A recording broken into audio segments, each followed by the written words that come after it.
Dacă ai în plan o canapea, un fotoliu sau o piesă tapizată personalizată, oferta aceasta poate face o diferență importantă în bugetul tău. În perioada 18 mai-1 iunie avem minus 15% reducere pentru comenzi noi la o selecție de produse tapizate realizate la comandă.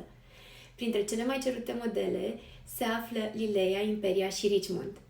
Lileia este apreciată pentru design și pentru sistemul de extensie potrivit pentru utilizare frecventă. Imperia și Richmond sunt alese mai ales pentru designul clasic rafinat cu sculptură, dar și pentru extensia practică potrivită pentru utilizare ocazională. Vorbim despre piese pe care le poți adapta în funcție de casa ta.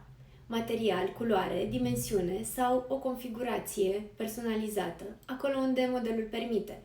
Asta înseamnă că nu alegi doar o piesă dintr-o poză, ci o construim împreună ca să ai o variantă potrivită pentru spațiul tău și pentru felul în care îl folosești. Dacă vrei să vezi modelele incluse în campanie, trimite-ne mesaj și îți trimitem selecția completă.